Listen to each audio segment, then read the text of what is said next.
the next generation would be justified in looking back at us and asking, what were you thinking? Couldn't you hear what the scientists were saying? Couldn't you hear what Mother Nature was screaming at you?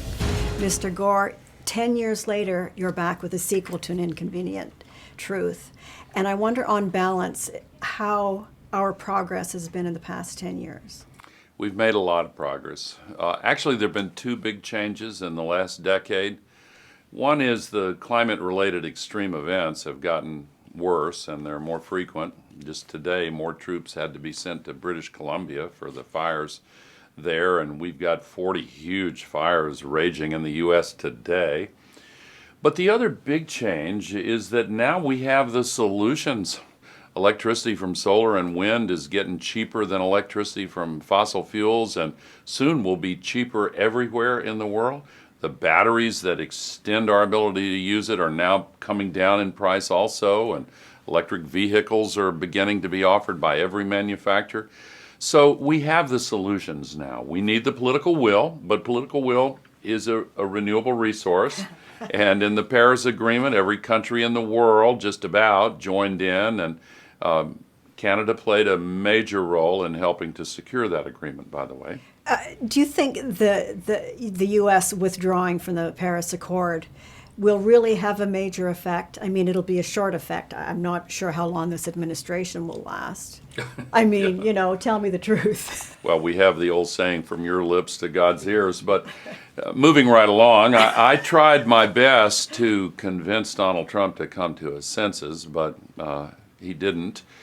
And when he made his announcement, I was worried that other countries might also pull out and use him as an excuse.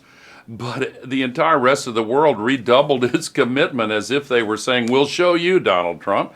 And in my country, the governors and mayors and business leaders have stepped up to fill the gap, and they're going to meet the commitments of the U.S. regardless of Donald Trump.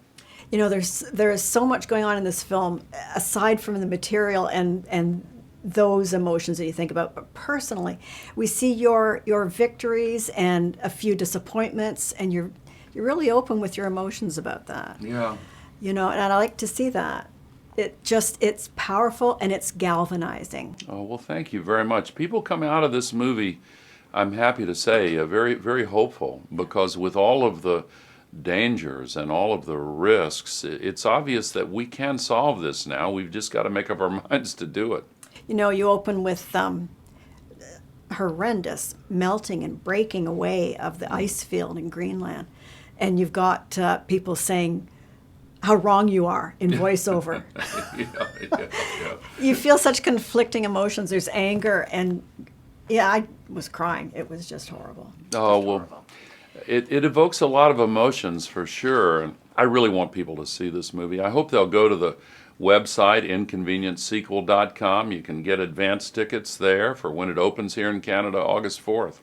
And what about the book? Is that available here? Yes, it's going to be available on the very same day. Same title, An Inconvenient Sequel, Truth to Power. And we're urging people to use their voices, learn about it, and then win the conversations on climate. Use your votes and tell the candidates and office holders how important this is to you. Use your choices in the marketplace, for example, and send a signal to business that they need to get on side, as many of them already are. And I want to thank you for your efforts, and please don't stop. Oh, well, thank you. I'm grateful to Canada. The Climate Reality Project here in Canada is the biggest branch outside the U.S., and this is their 10-year anniversary this year. They're doing a great job. I have hope. Thank you. Thank you so much. Don't let anybody tell you that we're going to get on rocket ships and live on Mars. This is our home.